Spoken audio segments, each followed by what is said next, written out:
You mean to tell me that David made a music video showing how he did this to his girlfriend? Body parts missing? Oh yeah, you wanted to get caught. At least when OJ admitted it, he called the book If I Did It. This video was called How I Did It. Oh yeah, they gonna line up taking turns with you in prison like the pencil sharpener at the front of a classroom. Now we just got the autopsy report back from the David case, but before we get into that, here's what's going on with the case for some context. David, whose real name is David Burke, is a 21-year-old artist who has pled not guilty to multiple charges tied to the murder of a 14-year-old Celeste Hernandez, which has been officially ruled as a homicide.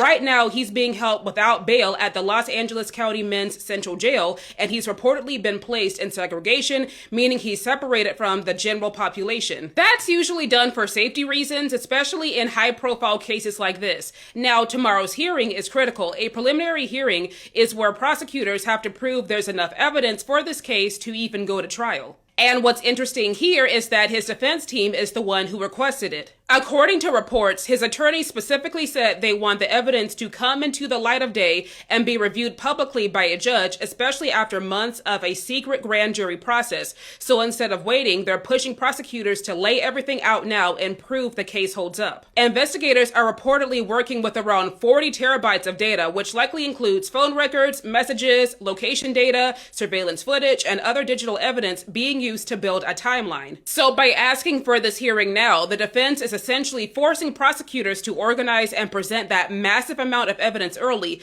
instead of having months to continue building. If the judge isn't convinced, some of these charges could get reduced or even dismissed before this ever reaches a jury. Which I doubt is even going to happen because David essentially told on himself. I mean, the man did everything but live stream. David being arrested for what happened to that 14-year-old? I'm shocked. Baby, what do you mean? We're talking about the same guy who said, I'm 100% guilty.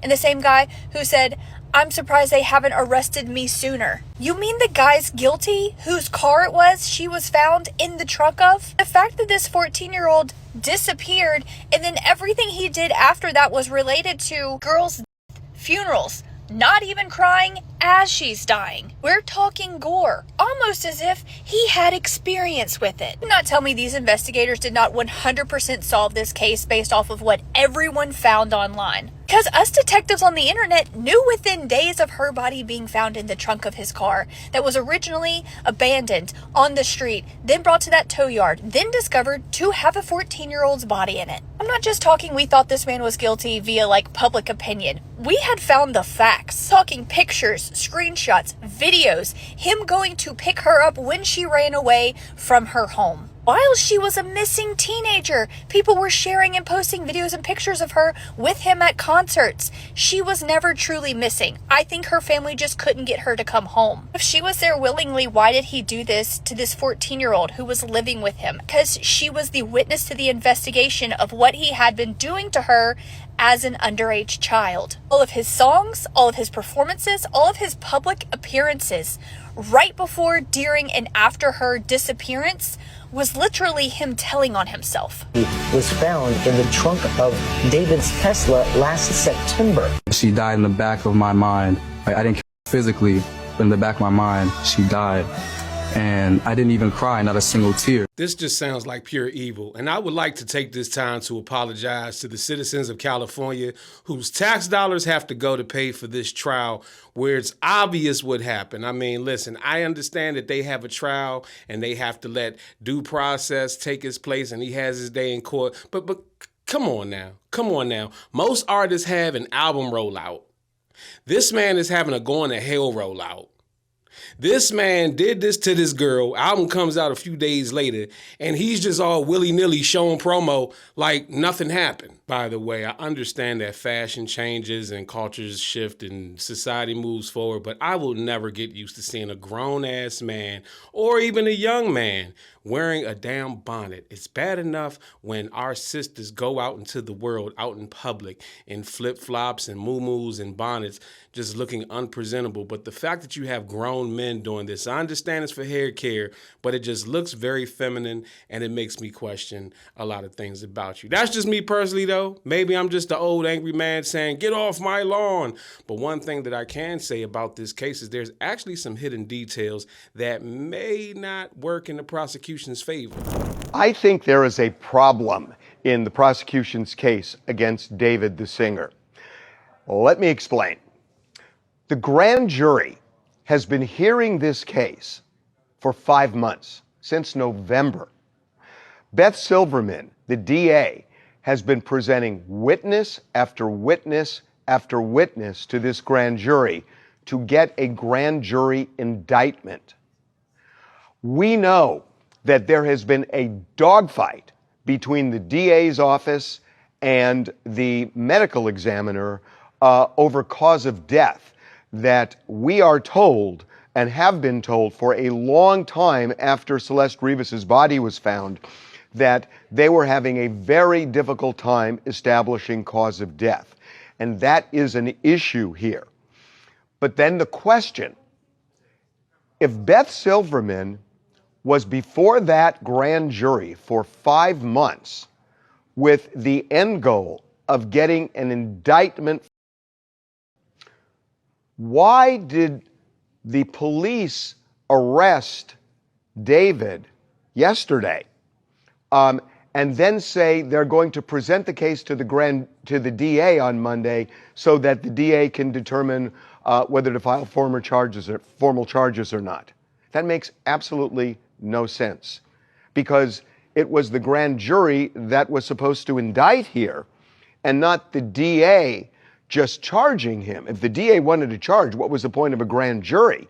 So what happened at the grand jury so that they either didn't indict him, that she never asked the grand jury to actually indict, or did the grand jury issue a no bill, which means they rejected the case?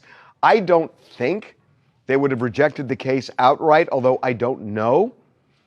But the only other option is that Beth Silverman never asked for a formal indictment after presenting evidence for 5 months before the grand jury. So why? And the police say we're going to present the case to the DA. The DA's had the case for 5 months. What do you mean present the case? That makes no sense when you listen to what the police are saying. The DA has had this case. They're the ones that made the decision to go to the grand jury. So why is the DA doing this and deciding apparently to file charges rather than to get an indictment? My guess would be probably because the severity of the case is so severe that we've heard earlier that he's in segregation, but here's the actual explanation of the living conditions that he's facing while incarcerated. A week ago, David was staying in a $15,000 a month rental in Hollywood, and according to law enforcement sources, now he's being held in a segregated single jail cell with some pretty strict rules. He is not on side watch. He gets escorted from his jail cell to shower, which he gets to do every other day, and he's only allowed to make phone calls on those shower days. He gets some recreation time, but only 3 hours a week, and he has no contact with the other inmates during that rec time. He does not have access to a TV. He can't have any visitors right now, and he currently has no money on his books, so he can't buy any extras and has to rely on the bare minimum provided by the facility. He only gets to shower every other day. If this man get the death penalty, that means he's going to die funky. That's messed up. Me personally, I like to clean my chicken before I cook it. You don't want to go to hell and ready to burn for the eternity, and you ain't at least had an opportunity to take your last shower, I would think. You mean to tell me that David made a music video showing how he did this to his girlfriend? Body parts missing? Oh yeah, you wanted to get caught. At least when OJ admitted it, he called the book If I Did It. This video was called How I Did It. Oh yeah, they gonna line up taking turns with you in prison like a pencil sharpener at the front of a classroom. But in addition to all these things that he's lost, like his freedom and recreational time and the ability to bathe every day, he's also losing friends. David has been charged by LA with first-degree murder with special circumstances, lying in wait in the 14-year-old Celeste Hernandez, RIP, a charge that carries a potential sentence of life without parole or death penalty. Wow. That's insane, bro. That's insane. This is a win, bro. It only took 9 months. It only took 9 months. It's not my man's, bro. Yes, before everything, all the evidence, and I don't know why people make it out to it just being me. Yes, I did defend him, and I regret doing that because obviously after all the evidence, I switched up on him. Yeah, I'm gonna switch up on a.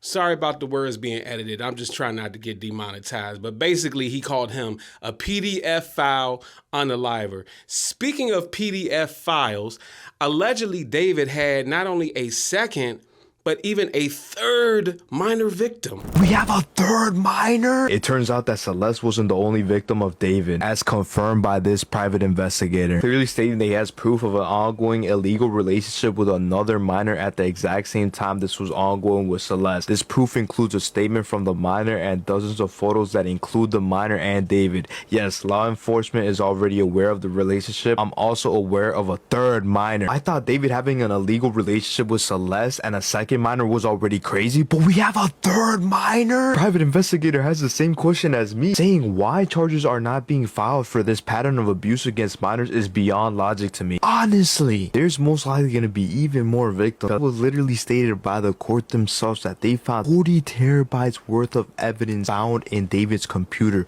so there's definitely going to be a lot of files and videos of him doing some very questionable things. A lot of these victims are just clips of them being together. Because at this point, I'm not surprised how much of a creep this guy was. Especially the way he laid out every single piece of information in his music. Because he was literally speaking the truth. Where's your media I personally don't. I media trained you. No, you didn't. That's controversial. It's controversial of...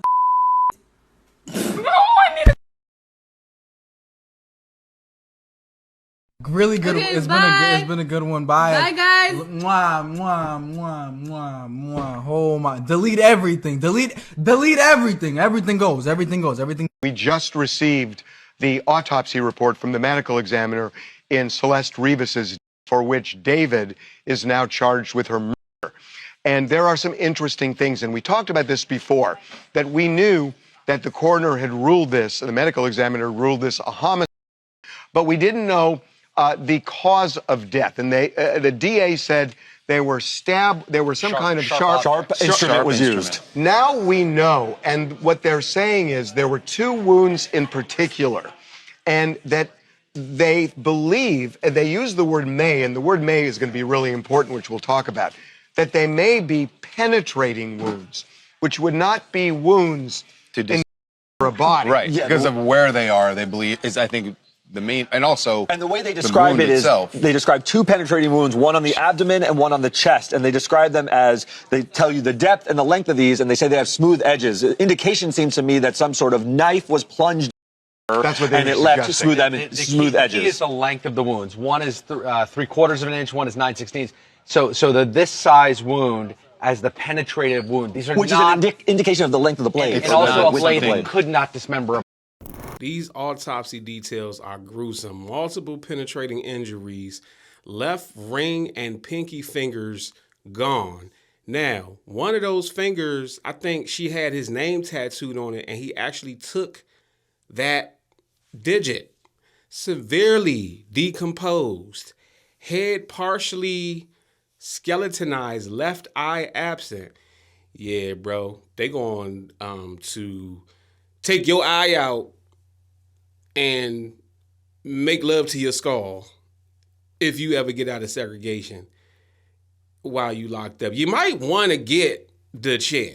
You might want to opt to just go ahead and just let them just go ahead and take you to the lower room.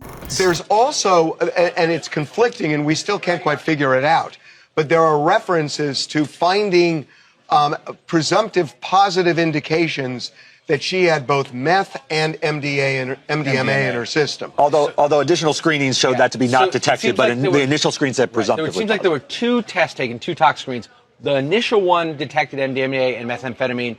Subsequently, they did a confirmation test, and it was unclear whether there was MDMA, but methamphetamine, but no sign of MDMA at that second confirmation test. I mean, ultimately, is that going to matter when you get to trial, like whether or not she was probably on not any drugs? Well, they may argue. They may argue it was an overdose. I don't know what they're going to argue, but they'll latch onto what they can. That's true. You know what the DA is saying is, we have evidence she threatened David that she would expose their relationship, probably in a text. That's the way they make it seem, and that she goes to David's house on April 23rd, 2025, never to be seen again. Right. So now the question: what happened?